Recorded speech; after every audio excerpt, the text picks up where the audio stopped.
Hello guys, কেমন আছেন আপনারা সবাই? আশা করি আপনারা সবাই ভালো আছেন। আজকে আমরা গল্প শুনবে অ্যাম্বুলেন্স রহস্য ৫ নাম্বার পর। যাই হোক, দেরি না করে চলেন আমরা অ্যাম্বুলেন্স রহস্য ৫ নাম্বার পর্বটা শুনে আছি। কথাগুলা বলে অঝরে কাঁদতে লাগলেন তিনি। রিয়াজ চোখের পানি মুছে মুচকি হেসে বলে, টাকা না দিলে তো ওই ডাকাত ডাক্তার ভাইকে ছাড়ত না। ব্যবস্থা করতেই হয়েছে। আর ওটা ম্যানেজ না মেনে, ভাষাটা তো শিখো ভাবি। রিয়াজের কথা শুনে বকুল ভাই সহ সবাই হাসতে লাগলে। ২ মাস ১ দিন পর সকাল সকাল বকুল ভাই রিয়াজদের ঘরে আসে। শাওন এখনও সেই পঙ্গু। রিয়াজ তার ভাতিজিকে নিয়ে খেলা করছে।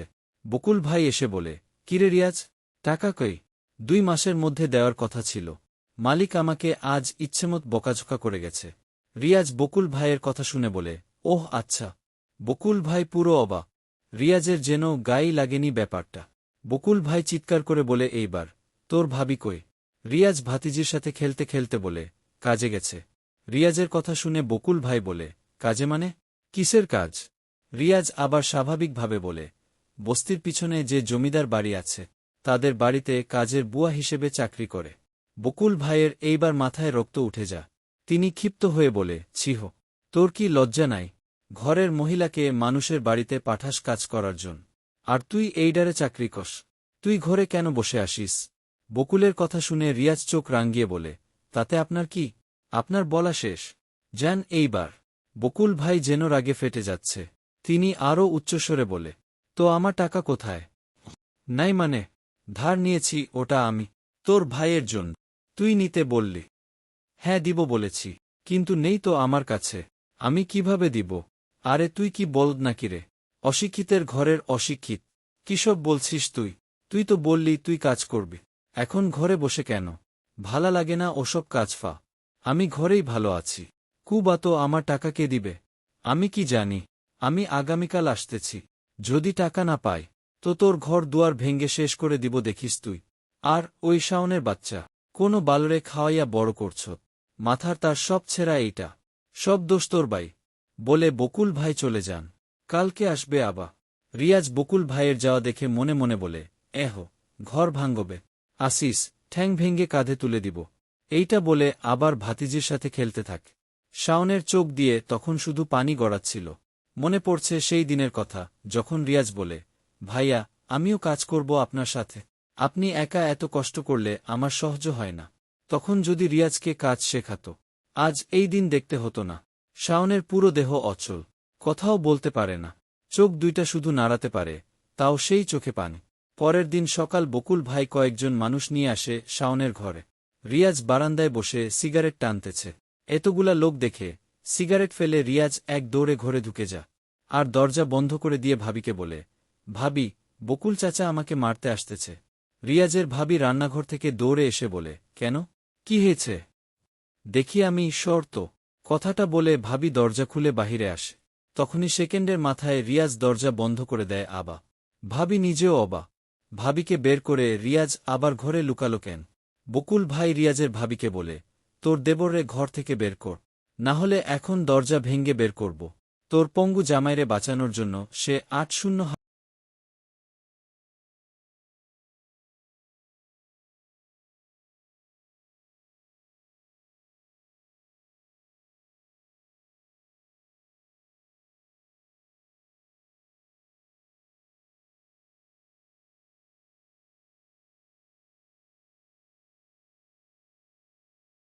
বকুল ভাই রিয়াজের ভাবিকে বলে, তোর দেবরে ঘর থেকে বের কর, না হলে এখন দরজা ভেঙ্গে বের করব। তোর পঙ্গু জামাইরে বাঁচানোর জন্য সে ৮০,০০০ টাকা নিচে আমার থেকে। শাওনরে বন্ধু আর রিয়াজকে ছোট ভাই ভেবে আমি সাহায্য করেছি। আমার পকেটের ৩০,০০০ বাদ আরেকজনের থেকে যে ৫০,০০০ ধার নিছিলাম, ওটা দেওয়া লাগবে না আমার। ও বলে ওর কাছে টাকা নাই। ওরে বল ওটা দিতে, না হলে তোরে সহ পিডামু। হঠাৎ বকুল ভাইয়ের এমন আচরণ দেখে ভাবি নিজেও অবাক হয়ে যা। বকুল ভাইয়ের চিল্লাচিল্লি শুনে ছুটে আসে বস্তির বাকি লোকজন। ঘটনা শুনতে চাইলে বকুল ভাই সবাইকে সবটা খোলসা করে। একটা সময় পুরো বস্তির লোকও বকুল ভাইয়ের পক্ষ হয়ে যা। রিয়াজের ভাবি পুরোটা শোনার পর বকুল ভাইকে বলে, ভাই, শাওন তো আপনারই বন্ধু। রিয়াজ ভুল করেছে তা আমরা সবাই মানতেছি, কিন্তু টাকার সংখ্যা তো অনেক বড়। আমাকে একটু সময় দেন বকুল ভাই, আমি ধীরে ধীরে সব শোধ করে দিমু। রিয়াজের ভাবির কথা যেন গায়ে লাগল না বকুল ভাইয়ে। তিনি গা ঝাটকিয়ে তেরে আসেন ভাবির দিকে। ভাবি পেয়ে যায় ভয়। বকুল ভাই সোজা ভাবির সামনে এসে আঙ্গুল তুলে বলে, 7 দিন সময়।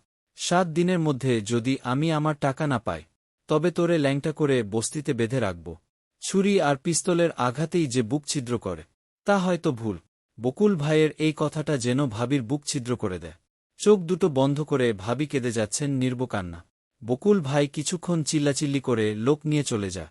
বস্তির লোকেরাও ভাবির দিকে কেমন একটা নজরে তাকিয়ে আছে। ধীরে ধীরে তারাও হালকা হয়ে থাকে। যে যার ঘরের দিকে চলে যেতে লাগল। ভাবি মূর্তিমতির মতো উঠোনেই দাঁড়িয়ে আছে। এর কিছুক্ষণ পর দরজা খোলার সব। ভাবি মাথা তুলে পিছনে তাকিয়ে দেখে রিয়াজ চোরের মতো দরজা খোলে। ভাবির চোখ রিয়াজের চোখ বরাবর পড়তেই রিয়াজ মাথা নিচু করে ফেলে। ভাবি নিজের চোখের পানি মুছে ধীর পায়ে হেঁটে যায় ঘরে। রিয়াজ তার ভাবির আগমন দেখে পিছন হেঁটে দাঁড়া। ভাবি চুলার সামনে বসে আবার রান্না শুরু করে। রিয়াজ হাত পা গুটিয়ে ঘরের কোনায় বসে রইল। বকুল ভাই যে থ্রেড দিয়েছে তা গ্রহণীয় নয়। পাশের বিছানাতে শুতে আছে শাওন। হোক সে পঙ্গু, তবুও কান শোতে। বকুল ভাই অর্থাৎ নিজের বন্ধুর মুখে আসা থ্রেড শাওনের কান অব্দি আসে। প্রকাশ করার জন্য হাত পাতো কাজ করে না, কিন্তু চোখ বেয়ে অশ্রু ঝরছে উনা। রিয়াজের ভাবি রান্না শেষে চুলা থেকে উঠে। নিজে তো খায়নি, কিন্তু বের হবার আগে রিয়াজকে বলে, আমি কাজে যাচ্ছি, খেয়ে নিয়েন আর ভাতিজিকেও খাওয়াই দিয়েন। শাওনের খেয়াল রাখুন, বলে ভাবি বের হয়ে যা। রিয়াজ ভাবির দিকে অপলক দৃষ্টিতে তাকিয়ে রইল।